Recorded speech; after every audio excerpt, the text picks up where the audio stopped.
When you need a mortgage, don't stress at all. Just tune right in and give these guys.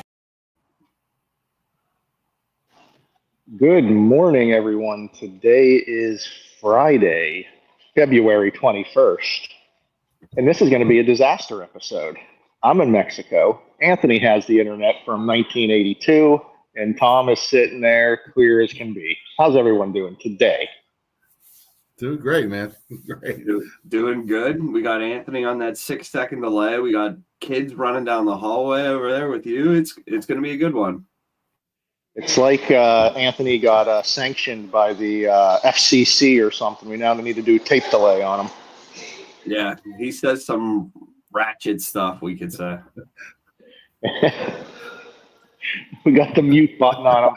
But yeah, guys, we're gonna try to get this one done today. We had some pre-show technical difficulties, but hey, we'll get through I'm it. here and I'm ready to go. Perfect. Just don't look at Anthony's lips. If you don't have the sound on, it might be a little bit tough. It's only a few seconds Like away, a but kung fu movie that's to from, cover like, our butt. 1984. That is. All right. So today we're sitting here tax time, right? We got W-2s out. Everyone's getting ready to file those taxes. And we have the everlasting battle for self-employed buyers of Schedule C income, what you can use for mortgage purposes and what you can use for tax purposes, and why there's such a big difference. Because I just tried to pre-approve a person yesterday who had $0 of income to use for mortgage purposes. Yeah, it happens a lot. It's definitely, we have to see, when we're doing a pre-approval for a self-employed person at Schedule C, we have to see the Schedule C. We cannot trust that person of what they made that year. We have to take all write-offs into account. It's not just what they made at the top, the top of the Schedule C. It's what's it say, net profit or. It's not line one, Tom. Yeah. Line one is one. gross profits. We have to go down the line 31, which is the net. That's where everyone gets confused on the Schedule C is, hey, I made this in gross. But listen, you can't tell the government you have write-offs to get tax benefits, but then also want to use your gross income. You can't have both. Yeah, because that gross income now comes after you have all your write-offs, because we can only use the income that you're being taxed on. And the reason you're doing those write-offs is to avoid paying taxes. So we're only going to be able to use that taxable income for qualification purposes.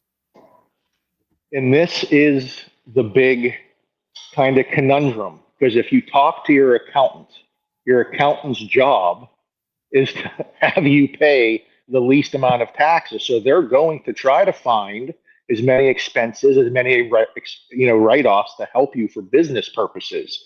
But if you're planning to buy a house in the next 2 years and you're self-employed, you should let your accountant know that, because that could affect the way they do your taxes. 100%. I mean, there are ways you can move things around. We are allowed to add back in depreciation expenses. We have to subtract some other expenses that are on there as well. So, I mean, we do have to calculate, and we do have to do full pre-approval for these people. But it is very important to know that you aren't allowed to use that line one gross profits. We got Ryan frozen here, Anthony. This is the technical difficulty one. We're back. We're back, baby. We're back.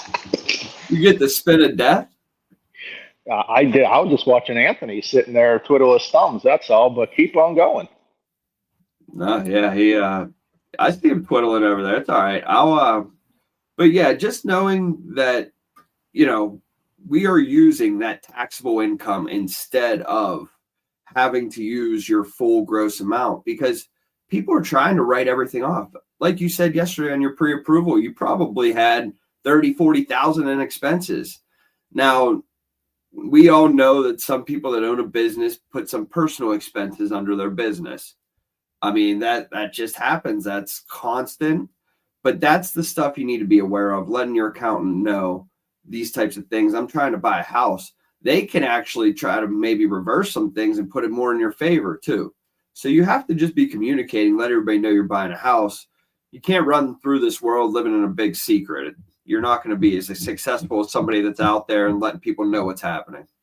Yeah, it's just the confusion side of it, I think, because no one coming to the mortgage side and to get pre-approved realizes, oh, we have to count all those expenses off of your income. So if you've made 50,000, you have 40,000 in expenses. That means you have $10,000 of yearly income that we can count for a pre-approval. That's not going to get you qualified for very much. So that's why Tom said, Anthony has been preaching this forever. You need the Schedule C. If you're a real estate agent and you're showing someone a house and they say they're self-employed, more than likely they are Schedule C or a partnership.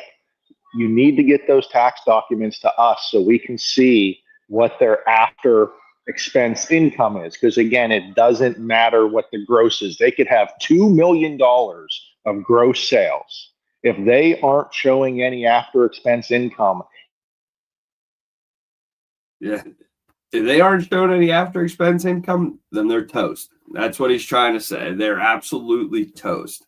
I mean, I've talked to agents many a times. They say, this guy owns 2 restaurants and a grocery store. He's going to be able to buy this $1 million house. But when you really dive into it, he's actually negative on his income because of every expense that he had for those businesses, or maybe he had to do a reno on one, or he purchased another building behind the one to use for a parking lot. You just never know what's happening. So that's why you need the tax returns on business owners, because they're not being paid a salary.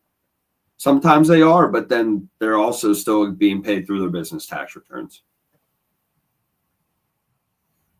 Preach, Tommy, preach.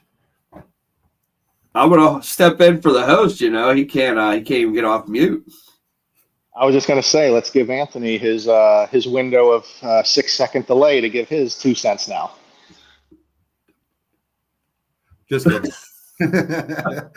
No, it's whatever. Everything Tom said is totally correct. So just get us the tax returns. We'll let you know what works, what you're claiming, and what we can use for net income. So, but yeah, a lot of people don't realize that. So good episode. But it is tax time. So if you're looking to buy a house and you're about to file your taxes and you're self-employed, not a bad idea to talk to us to try to make sure your taxes are structured properly. It doesn't hurt your chances of getting approved for a mortgage. Yeah, good stuff. Enjoy your trip, right? Stay safe. Yep. Don't drink any water. Yep, definitely won't. And have a good weekend, fellas. So, yes. Later, bud. Tom Wright